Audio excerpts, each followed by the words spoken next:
Ya ummatal Islam, enyi umma wa Kiislamu. Ya ahfadal fatihin, enyi vijukuu va wale walopigania fathi wakaweza kueneza Uislamu kila pahali. Enyi sunnaul hadhara, enyi mulotengeneza kwa lugha ya kisasa inayoitwa utamaduni, waloeneza ilmu, waloeneza mazuri katika huu ulimwengu. Tusimama pamoja leo ilhali umma ukiwa bado uko hai. Japokuwa tuna huzuni tukiona Masjid al-Aqsa iko kwenye mikono ya Mayahudi, lakini tuna matumaini kwa kuna watu katika ulimwengu ambao kwamba hawapati usingizi, ima kwa nafsi zao kujitolea kwa ajili ya kukomboa msikiti huo wa Aqsa, ambapo ndipo pahali aliposwalisha Bwana Mtume Muhammad sallallahu alaihi wasallam alayhi mitume yote, pahali ambapo kwamba ndipo alipopanda Bwana Mtume mpaka kufika kwa Mola Subhanahu wa Ta'ala. Tunahisi kuwa bado umma uko hai maadamu kuna watu ambao kwamba roho zao ziko hai. Nafikiri sote tuna habari na mambo ambayo kwamba ni muhimu kwa kila Muislamu kuyajua, nayo ni yale maafikiano yaliyopatikana baina ya ndugu zetu wa Palestina na makafiri na maadui wa Uislamu kuhusu kusitisha vita ambavyo kwamba vilikuwa vikiendelea zaidi ya miaka miwili. Na hazikuanza miaka miwili, bali zimeanza kuanzia zamani. Ndugu zangu na wazee wangu, yoyote yanayotokea katika ulimwengu sehemu yoyote yamgusa kila Muislamu. Na hatuwezi sisi hapa Mombasa tukawa tutakuwa twaishi na amani ilhali kwa ndugu zetu ambao kwamba wameikosa amani tulionayo sisi. Mwanzo tumshukuru Mwenyezi Mungu Subhanahu wa Ta'ala kwa kutupa amani, na tuombee ndugu zetu ambao kwamba wao wako katika hali ngumu ili Mwenyezi Mungu awatoe katika matatizo walionayo. Wala hatuwezi kukaa sisi tukawa ni watu wa kuangalia TV peke yake bila ya kuwa na usemi na kufuatilia na kujua kitu gani kinachoendelea baina ya ndugu zetu Waislamu wanaopigana kwa ajili yetu sote walioko Palestina. Ibadallah, sote tunajua kuwa ulimwengu wa Kiislamu sasa hivi wachuruza damu inachuruzika kwa hali iliyowafikia ndugu zetu. Mjua kuwa sasa hivi watu zaidi ya 67,000 elfu ngapi 67,000 wamefariki katika mapambano yalokuwa kwa muda miaka miwili peke yake. Katika hao 20,000 ni watoto wadogo, hawana makosa yote, innocent, hawakushiriki kwa namna yote wala hawajui kwa sababu gani wamekufa. Kuna watoto ambao kwamba walikuwa kinyonya kwa mama zao, kuna watoto walikuwa wakicheza katika barabara za Gaza, leo wako chini ya ardhi. Bila shaka ni jambo ambalo kwamba si kwa la muhusu Muislamu, bali la muhusu kila ambaye kwamba mwenye moyo, sawa awe Muislamu au si Muislamu.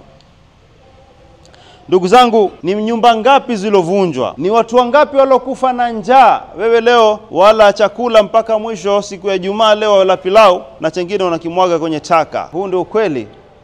Lakini kuna ndugu zetu ambao wana miezi kadhaa hawajahipo hata kuona licha kula chakula, hata kwenye picha hawajawahi kuiona chakula. Bila shaka yafaa kila mmoja katika sisi awe ataishi na hamu zile ambao kwamba walonazo ndugu zetu walioko Palestina.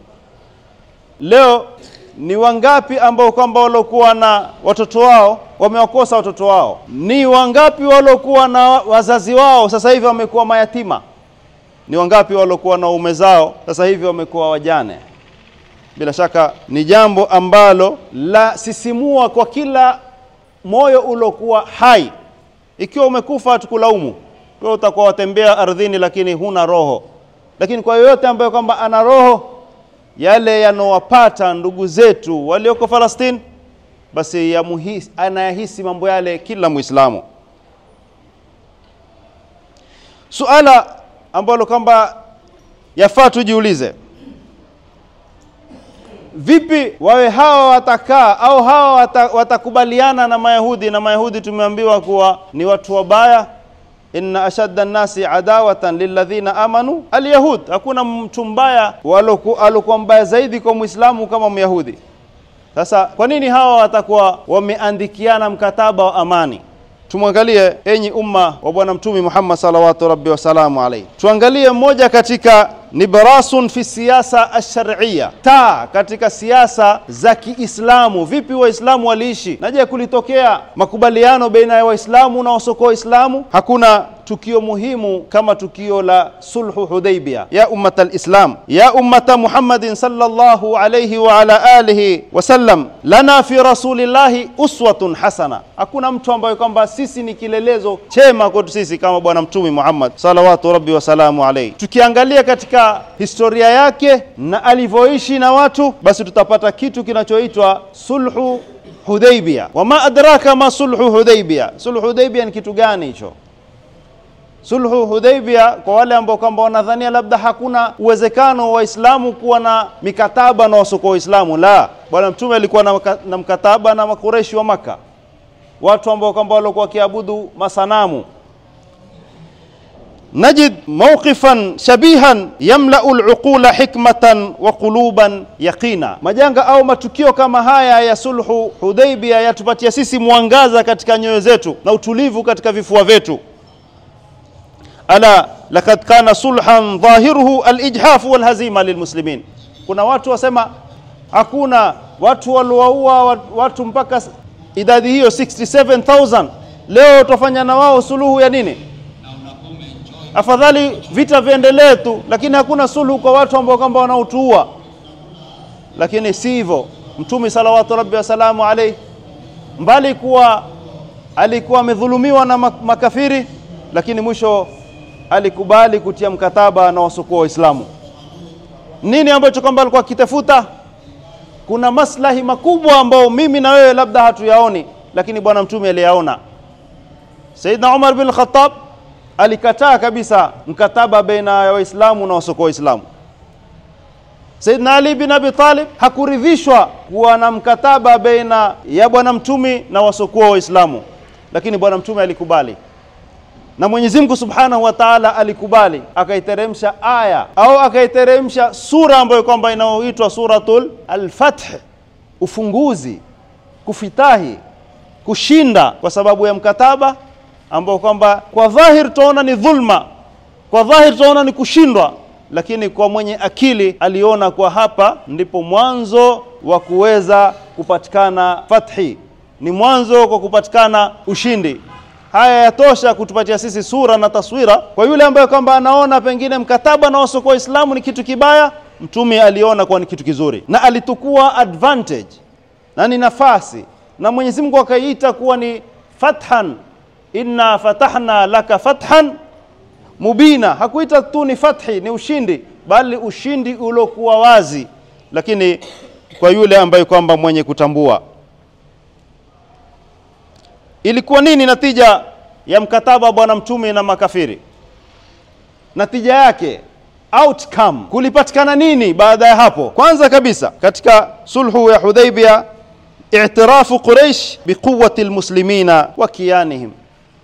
Wale makafiri waliweza kukubali kuwa kunao mtu ambaye kwamba tunaweza kukaa meza moja tukazungumza. Nguvu za Waislamu walizikubali kuwa kunao watu.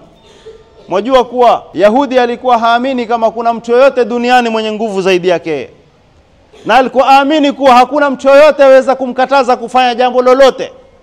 Lakini taswira imetoka na picha iko wazi kabisa kuwa bado Uislamu uko hai na kuna wanaume. Ikiwa wewe ni khawafu au ikiwa wewe ni kijanaume si mwanamume, kunao katika ulimwengu watu walikuwa wanaume, waweza kusimama mbele ya silaha za nyuklia na hawaogopi. Waweza kusimama mbele za nguvu za magharibi yote, kuanzia Amerika mpaka Europe, wakasema sisi lazima musikilize masharti yetu. Hii yote yatosha, ilikuwa ni ushindi. Yatosha Netanyahu akaenda kusimama katika UN, United Nation, kuzungumza, hakuna alomsikiliza, watu wote walitoka, Waislamu na wasokuwa Waislamu. Huu ni ushindi mkubwa sana wa kisiasa. Hivi ndivyo bwana mtume Muhammad salawatu rabbi wa salamu alayhi alipotukua nafasi mkataba wake wa amani baina yake na wasokoa Waislamu, kufanya nini? Kujiandaa na kujirakibisha na kupiga msasa pale ambapo kwamba pahitaji kupigwa msasa, na kuweza kuifikisha da'wa kwa wale ambao kwamba bado hajaweza kuwafikishia da'wa. Ya ummatal Islam, enyi umma wa Kiislamu, Mtume salawatu rabbi wa salamu alayhi, mbali ya kuwa yeye alitambulikana kama ni kambi ya pili baina yake yeye na wasokoa Waislamu, na hawa wenzetu wa Palestina wametambulikana kuwa hii ni kambi ya pili. Upande huu kuna Muisraeli ambaye kwamba ni kuwa adhima ambayo inamiliki nyuklia, na upande wa pili kuna kuwa ambayo kwamba inamiliki Mwenyezi Mungu na mtume. Sallu ala alhabib. Jambo la pili, Mtume tafaragha an-nabiy sallallahu alayhi wasallam min nashri ad-da'wa. Baada ya mkataba kama huu, bwana mtume alipata nafasi kubwa sana ya kusambaza, kueneza Uislamu kwa wale ambao kwamba walikuwa hawajaupata Uislamu. Jambo la tatu, Islamu qadati kibari min Quraysh. Makubaliano baina mtume salawatu rabbi wa salamu alayhi katika sulhu ya Hudaybiyah, kuna watu katika Quraysh walikubali Uislamu, na ulimwengu wa sasa, na mutasikia na mutakuja kuniambia, na pengine historia itasema, itaandikwa, pengine sisi tutaondoka, hatutaona ushindi, lakini tuamini kuwa historia itaandikwa, na baada ya makubaliano kama haya wasokuwa Waislamu wingi watakubali Uislamu kwa kuona vipi watu wanapigana na nyuklia na wengine wanapigana na imani. Watu wanapigana na kutegemea silaha, kutegemea mapesa, kutegemea teknolojia, lakini kuna wengine wanapambana kwa kutegemea imani yao peke yake kwa Mwenyezi Mungu Subhanahu wa Ta'ala, na ikhlas ambayo kwamba ndio jambo kubwa zaidi, ni silaha ambayo kwamba haiwezekani kushindwa na yoyote. Ndugu zangu na wazee wangu, wakati wa sulhu ya Hudaybiyah alislimu Sayyidina Khalid ibn al-Walid, alislimu Amr ibn al-As, nao walikuwa ni mmoja katika watu muhimu sana walioingia katika Uislamu. Waliweza kubadilisha, waliweza kuwakinaisha wengine, nao wakaukubali Uislamu. Na sisi tuamini makubaliano haya ya ndugu zetu wa Palestina na Mayahudi, tuamini kuna wingi sana ambao kwamba wao hawakutawaliwa na chuki, bali wao wametawaliwa na ubinadamu. Wataona ni nani aliyoko katika haki na ni nani aliyoko katika batil. Leo ulimwengu mzima wajiuliza, hii imani ya Kiislamu ni imani ya aina gani? Hatujaona duniani mapambano ambayo kwamba watu wanapambana na silaha na ulimwengu mzima umewazunguka wao, lakini wao wakasimama na mawqifun wahid, msimamo mmoja. Hawawati swala zao, haiwati dini yao, hawanunuliwi kwa pesa, lakini wamesimama wima kwa miguu miwili kwa ajili ya kutetea dini yao na imani yao.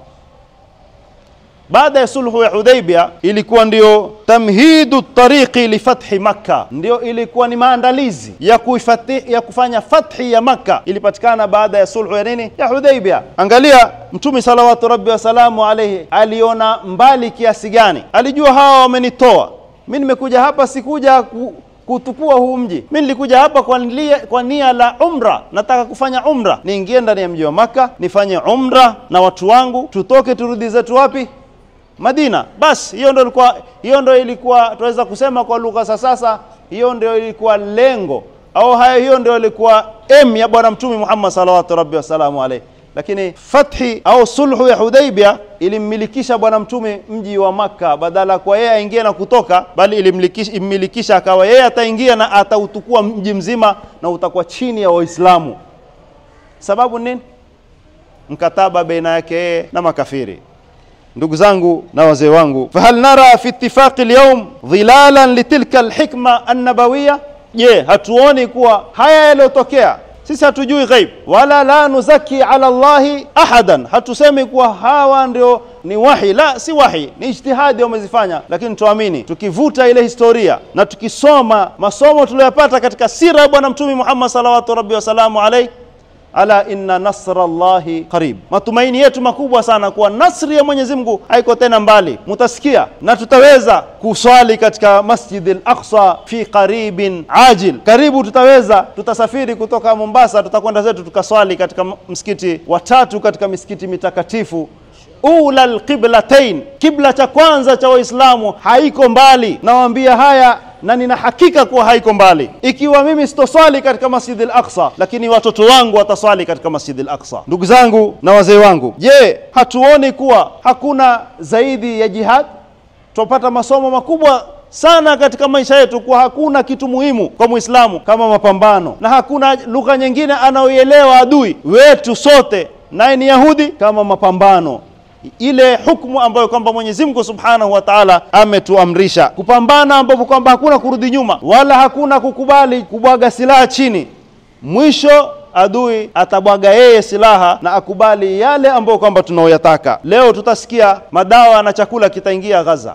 Leo karibu tutasikia jamiati, university itafunguliwa tena, watoto watasoma. Leo tutasikia karibu kuwa mji wa Gaza umejengwa tena upya, tena kwa infrastructure iliyokuwa bora zaidi kuliko ya zamani. Inshallah tuwe na matumaini makubwa, kwani Mwenyezi Mungu Subhanahu wa Ta'ala atuambia la taqnatu min rahmatillah, msikate tamaa. Na tutaendelea. Silaha kubwa ambayo kwamba naamini na tumeshirikiana pamoja sote katika msikiti huu ni silaha ya dua. Hakuna silaha nyingine zaidi ya dua kwetu sisi. Dua zetu zile ambazo kwamba nahsabuhu hayyinan wallahi inda Allahi adhim, tuliziona kwa ni dua hazina umuhimu. Mbona huyu miaka miwili dua kiblani akiingia lazima aombe dua ndugu zetu wa Falastini? Wallahi hakuna silaha ambayo kwamba iloweza kutupa ushindi zaidi ya kumlilia Mola wetu Subhanahu wa Ta'ala, na tutaendelea kuombea Mungu ndugu zetu, tukitaraji insha Allah furaha yetu itakamilika na tutaweza kupata ushindi na tutaingia pamoja kuswali katika Masjid al-Aqsa. Mwenyezi Mungu insha Allah ajalie yanayokuja yawe mazuri zaidi. Mwenyezi Mungu ajalie yanayokuja yawe yatakuwa kwa maslahi ya Waislamu. Mwenyezi Mungu ajalie maadui zetu ambao kwamba wamesimama hima kuweza kutumaliza, inshallah wataanguka wao na Uislamu utaamka. Wa ya aballahu illa an yatimma nurahu walau karihal alkafirun. Mwenyezi Mungu akataa isipokuwa nuru yake ikamilike, hata kama makafiri wao hawataki, lakini nuru itasimama na Uislamu utasimama na haki itasimama. Mwenyezi Mungu inshallah atuwafikie katika kila la kheri, atujalie ni wale wenye kusikiliza mazuri na kuyafuata. Wassalamu alaikum wa rahmatullahi ta'ala wa barakatuh.